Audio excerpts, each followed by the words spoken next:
Welcome. I'm Distinguished Fellow at the German Marshall Fund, Karen Kornbluh, and this is another edition of Conversations with Transatlantic AI Leaders, where we attempt to demystify how the public can enjoy the fruits of the new technology, and where we detail how it can be implemented and harnessed for the public good. Today, we're really lucky. We have a conversation with Vijay Pande from Andreessen Horowitz. Vijay leads the firm's investments at the cross-section of biology and computer science. He's also an adjunct professor at Stanford University. Thank you so much, Vijay, for being with us. Thank you. My pleasure. So I just want to jump right in. And we're so excited to talk about this because when people talk about the benefits of AI, one of the first things that comes off their tongues is healthcare. It's going to cure diseases. It's going to improve the delivery of healthcare. And you've written and published quite a bit about this and about the opportunity for AI to fuel an industrial revolution in biotech even. Can you just tell us a little bit what you mean about that? Yeah, I think it goes back to first thinking about what do we even mean by an industrial revolution.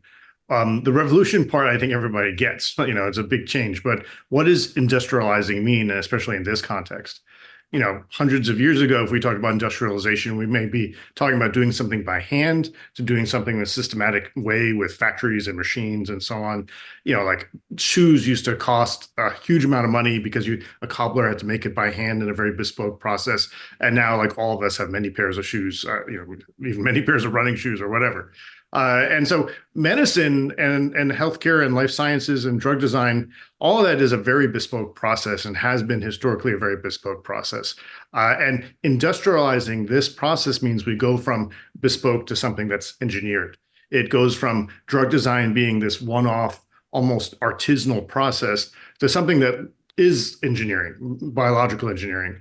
And healthcare goes from one-off meeting your doctor and having those conversations and everything being unique to having systematic, processized means, not just to handle disease when you get sick, but to actually hopefully help you never get sick or get sick as rarely as possible. And can you tell us, how do we get from here to there? Are there obstacles in the way, whether it's access to data or our health insurance system? What are some of the big obstacles to getting from here to there? Yeah, so given the magnitude of what we're talking about, there are going to be multiple obstacles. This is almost a quarter of US GDP. So this is something that is a huge part of our lives, both financially and personally.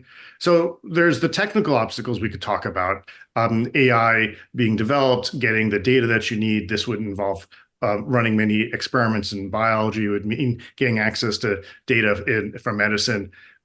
Ironically, that part, I think, may be amongst the easier parts because the technology is moving so rapidly. And we can go into that, but there are other parts too. There are regulatory elements that we'll have to think about changing, since so much of this was intended for a world that was bespoke, that was discovery-based. It wasn't a world where we didn't understand anything about how many things in biology worked, and drugs were more serendipitous than they were engineered. And so the regulatory areas will have to change, I think, to be able to keep up. And then finally, we have to think about how we'll think about paying for this, how this will work inside the existing healthcare system. Do we disrupt the existing healthcare system? All of the economic aspects, I think, will lead to changes as well. So maybe you can paint a picture for us with an example of, what's a prediction of something that you would hope or can actually, believe will come to be, and what things we would need to get through to get there. And maybe you can just unpack a little bit about this engineering approach. Yeah, so let's talk a little bit about what engineering is. So for instance, let's think about the classic way of making a drug versus making a bridge. For typical drug discovery, we may find by serendipity something in biology that leads to what might be a chemical that we have a hunch will actually be able to treat a disease. We don't know for sure, so we actually have to do a lot of experiments first, maybe in test tubes and then in animals, and eventually test it in people. The equivalent in, let's say, making a bridge would be we don't really understand the physics of bridges. We have a hunch about it. I'm going to build a bridge from Oakland to San Francisco. I'm not sure if it's going to work, so I'm going to put some rats over the bridge to see if they survive. and then I take people who really want to go to San Francisco and they put them on the bridge. And if we do that for a while, we're good. But odds are, maybe 1 in 3 of those bridges we're going to have to tear down, and that $5 billion is going to go to zero, and we're going to have to build a whole nother bridge because, like, either with the rats or the people, it just didn't work. And so no one would ever be satisfied with building a bridge the way we build drugs. It would just be ridiculous. I mean, it would be something like, oh, these people don't even know what they're doing. And the reason why we feel that way is we understand the physics in great detail. And I think we can engineer the bridge. And so what's exciting about bioengineering is the ability to bring that mindset to biology. The challenge is, and this is a really deep challenge, is that biology is very complex.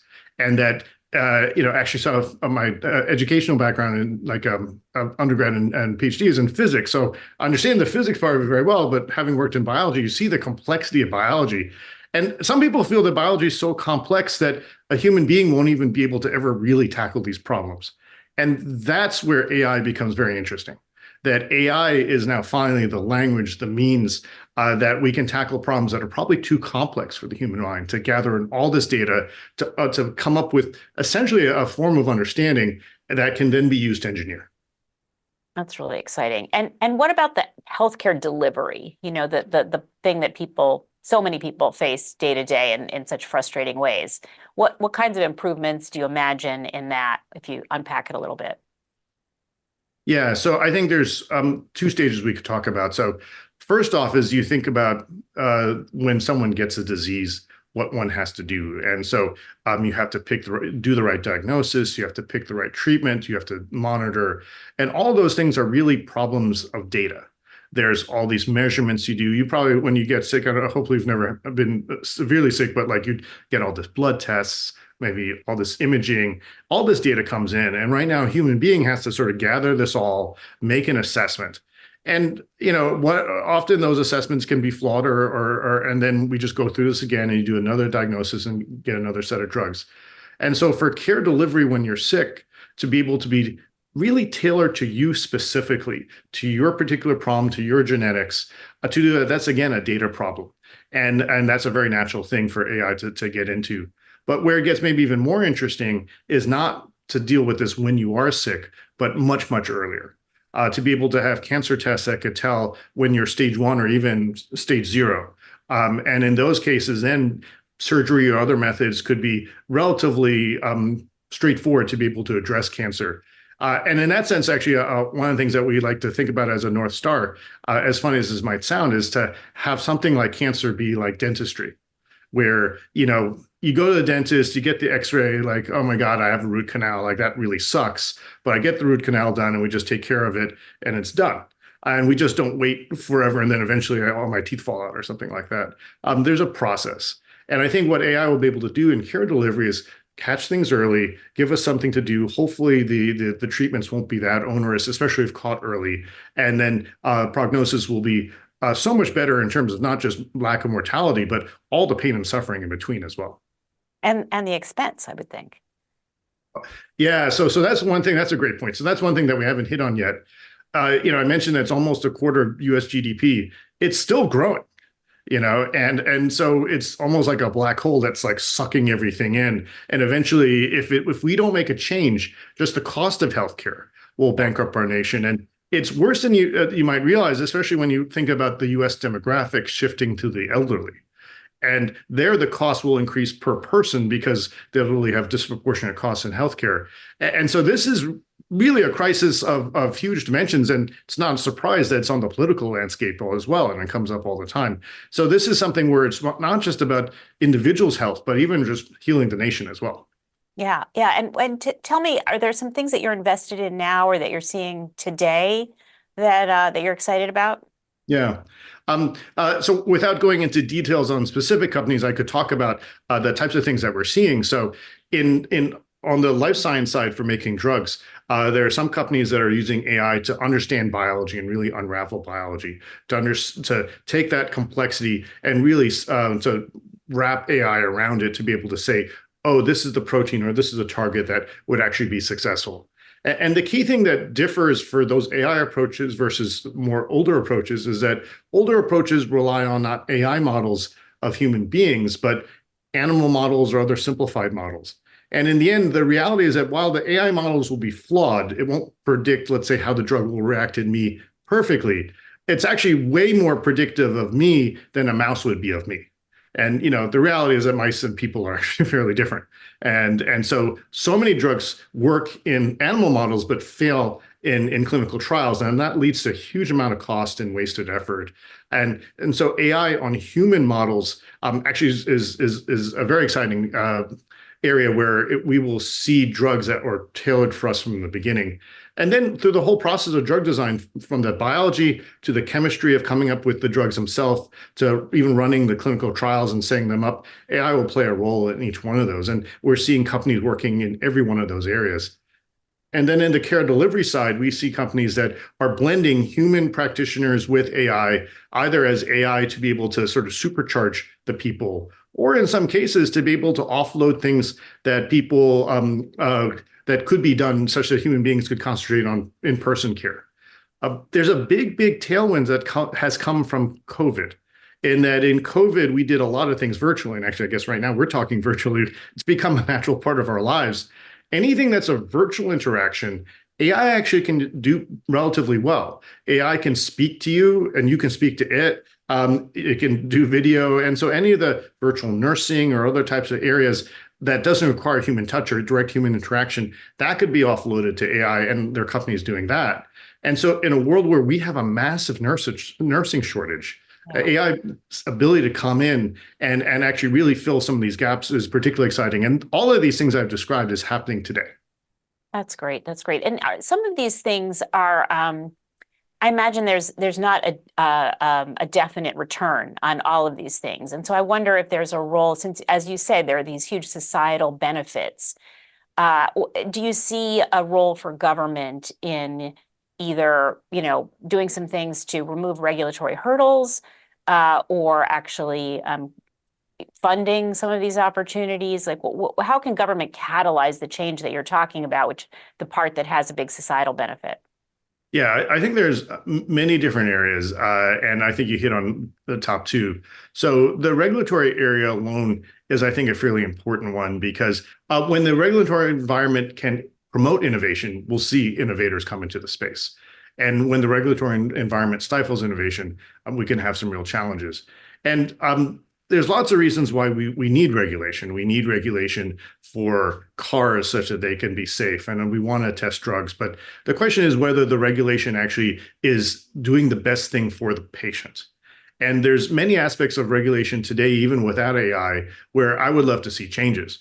So, for example, like when a new drug comes out, it has to be better in efficacy than the previous one, such that if you had a drug that was as good, but let's say 10 times cheaper, that would not get approved.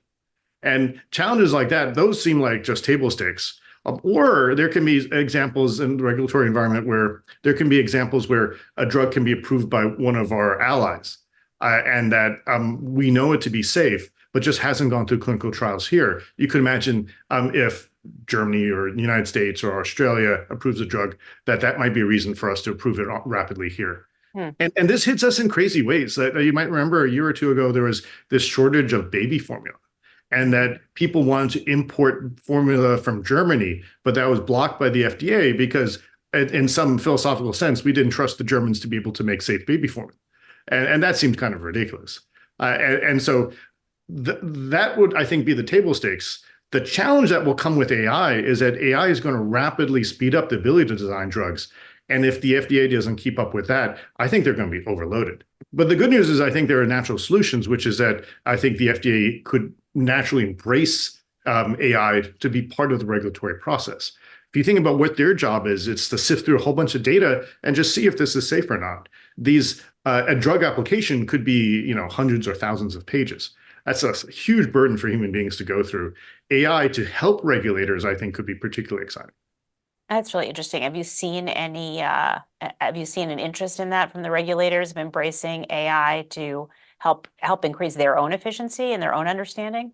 Yeah, we've had several conversations, and I think the exciting thing is that one goes into the FDA because you want to help patients, you want to help the process. So the people we've spoken to, they get it and they're excited about these processes. The question is, like, it's so early. It's not like you can just go off the shelf and buy this thing. And so how is that going to get created is maybe the question. And that's perhaps maybe the most exciting thing about AI today is that, when I was talking about AI a decade ago, it was mainly a question of if. Like, is it possible that AI could help life sciences or healthcare? I think what's shifted now is that the question has gone to how. How will it revolutionize life sciences? How will it get integrated into the FDA? And that's, for me, very exciting because now we're talking about a very different type of question. And that's something we're all looking about moving forward. Yeah, it's interesting. I mean, the more I hear you talk, the more I think about how, especially in this area, which is one of the most important areas, I think, for AI, for social benefit, there's really going to have to be a marriage up with people who understand the technology, people who understand the science, and people who are in that regulatory space to make sure that people can trust what's happening and that it's being used in the best possible way to make patients' lives better. Yeah. I think that's right. And a related question has been whether there should be additional regulation on AI. And I think in healthcare, there's such a strong regulatory framework that I would say there's no need for additional regulations, that the existing framework would work particularly well for AI in terms of not needing sort of extra layers. The question is then, what can we do to streamline it? And what about for the bioterrorism risk? There, I think the Biden administration's executive order is trying to be proactive about that because that is a fear. Yeah. This is something that I think there's a bit of a misunderstanding in that. So what can AI do for drug design? Like it can help you find this thing that is could cure a disease or so on. That's something that's really hard to do. And in fact, part of the reason why diseases are so difficult is that it's not an easy thing to do. It's actually relatively easy to make a toxin. And actually, for better or worse, you can go to Google and get instructions that can make ricin or make whatever, many different very toxic things. And it's not that ricin isn't toxic enough to do the types of things that bioterrorists would want. So that is already out there. And actually, stifling AI does not help the bioterrorism part and hurts the ability to do the good side. And in a sense, the reality is like good is hard and the curing disease is hard. You need AI for that. Evil is easy. And you actually don't need AI, and AI doesn't really help easy things become easier. Fascinating. What you said that overregulating could be bad. Like, what are some of the fears that you have about overregulating? Yeah, I think one of the fears is just we're in a huge race to build AI. And I don't think we've ever seen anything quite like it because, in part, we're in an age where we can communicate through the internet. From a sort of scientific point of view, in most disciplines, there would be a revolutionary paper maybe once a year. And here it feels like maybe it's once a week. And what's happening is that all of these projects are building off of each other with open source code. And like I write code and this other person builds on this and the other person builds on that. And it's just going very fast. And that's exciting. And that we're seeing a very rapid improvement. To overregulate it, especially to the point where we cannot use AI to do the good things, I think would just inhibit US academics, US researchers, and US companies, but obviously wouldn't stop our competitors and certainly not our adversaries. And so it just means that at a time where winning this race is so important, we'd be sitting on the sidelines.